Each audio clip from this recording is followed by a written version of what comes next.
संसार क्रांति और मैं हूँ राजकुमार सोनी।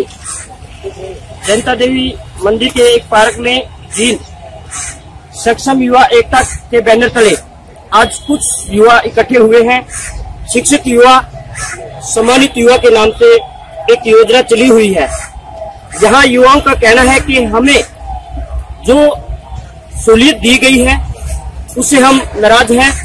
हमारी कुछ मांगे हैं जो उपचुनाव जिनका चला हुआ है, सरगर्मियां बड़ी जोर शोर पे हैं। इस मौके पर इन्होंने एक अच्छी चोट लगाई है हरियाणा सरकार को। मैं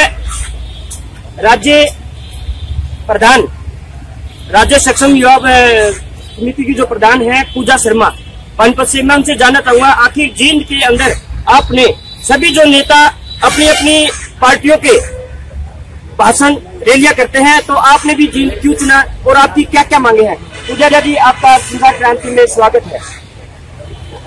आज हम सभी प्रदेश के सक्षम युवा यहाँ पर इकट्ठा हुए हैं, तो हम सरकार से ये मांगे हमारे की सरकार ने जो हमें ग्रुप सी पॉलिसी में लेने का वादा किया था वो अब तक पूरा नहीं किया गया, और सक्षम योजना के नाम पर शिक्षित युवा सम्मानित युवा का नारा जो दिया गया है वो बिल्कुल इसके विपरीत कार्य कर रहा है। ये हम सक्षम युवाओं को कोरा मुंह पर तमाचा और हमारा मजाक बनाया गया सरकार द्वारा। ये शिक्षित युवा अपमानित हुआ का नारा फॉलो कर रही है सरकार इसके द्वारा, क्योंकि सरकार ने इस स्कीम के तहत एक वादा किया था कि सभी शिक्षित युवाओं को 100 घंटे का 3 या 35 साल तक जो भी कंडीशन पहले फिनिश होगी उस तक नियमित रूप से रोजगार दिया जाएगा। लेकिन हम सक्षम युवाओं को 3 साल स्कीम को 2.5 साल हो चुके हैं, किसी भी प्रकार का कार्य नहीं प्रदान किया जा रहा, और इसमें तरह तरह का भ्रष्टाचार लिप्त है।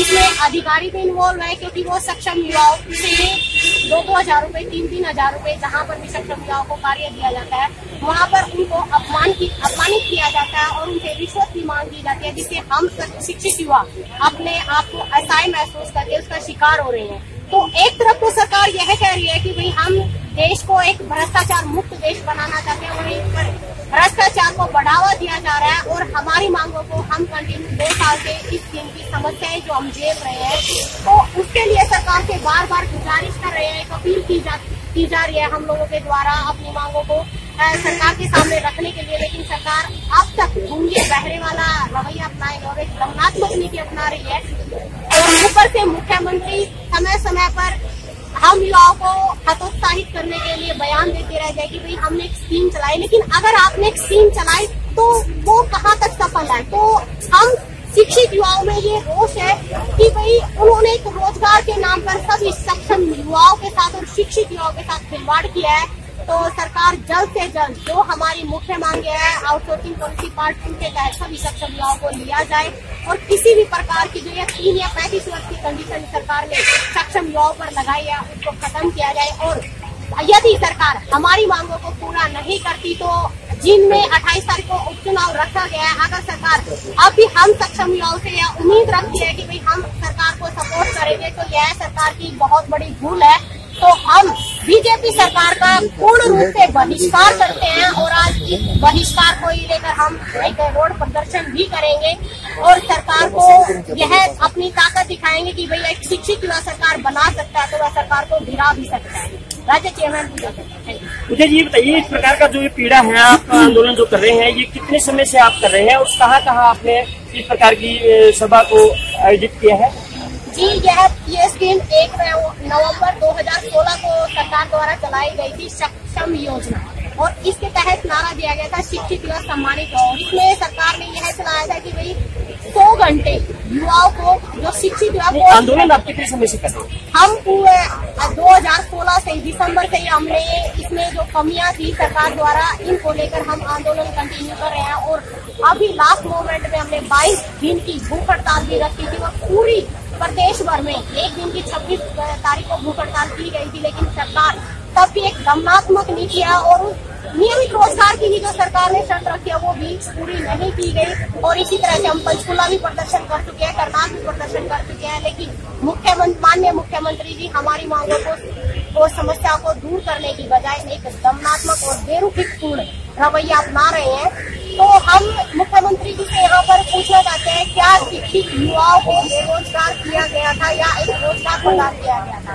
या उनको एक कौशल को निखारने के लिए? तो इस स्कीम में जब हम लोगों ने देखा तो शोषण के सिवाय इस स्कीम में और हम युवाओं को लिए कुछ भी नहीं किया। आपने जहाँ भी जिस जगह भी जिस समय आंदोलन किया, क्या कभी प्रशासन अधिकारी या राज्य का कोई मुखिया या कोई नेता आपके पास आया, आपकी समस्या सुनी? जी, जब हमने पंचकुला प्रदर्शन किया था तो हमारे मुख्यमंत्री जी के ओएसडी जी से बात हुई थी और हमें समय दिया गया था, लेकिन वो भी हमारे लिए थोड़ा एक भ्रम साबित हुआ, क्योंकि वो अपनी बातों से मुकर चुके थे बाद में। ना अब तक हमारे साथ मुख्यमंत्री जी की कोई बैठक हो पाई है और ना ही इन समस्याओं के लिए किसी प्रकार की कोई जागरूकता दिखाई जा रही है सरकार की तरफ से, और ना ही वो इस पहल के लिए एक सहमतिपूर्ण रवैया दिखा रहे हैं। तो हम युवा अपने प्रदर्शन को इसी तरह से जारी रखेंगे।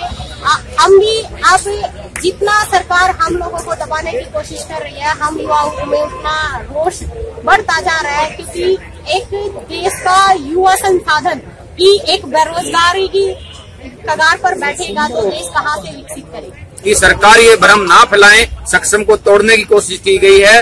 इस सक्षम के अंदर भी ये भ्रम फैलाया जा रहा है कि जाट और नॉन जाट अदर कास्ट, क्योंकि सभी सक्षम साथी मिलकर रहेंगे और सरकार का मुकाबला करेंगे। सरकार ने जो वादा किया था शिक्षित युवा, अब वो वादा गलत है, शिक्षित युवा अपमानित हुआ। जिस प्रकार अपनी सरकार चलाने के लिए सरकारी अधिकारी है या राजनेता है, हर तरह के एक वादे करते हैं, यहाँ एक मान सम्मान की बात लेकर के युवा एकत्रित हुए हैं और उनकी जो मांगे हैं वो जायज है या नाजायज है वो हम आप लोगों तक पहुँचा रहे हैं। तो आप निरंतर देखते रहिए संसार क्रांति। मैं हूँ चीन से राजकुमार सोनी, आप देख रहे हैं संसार क्रांति।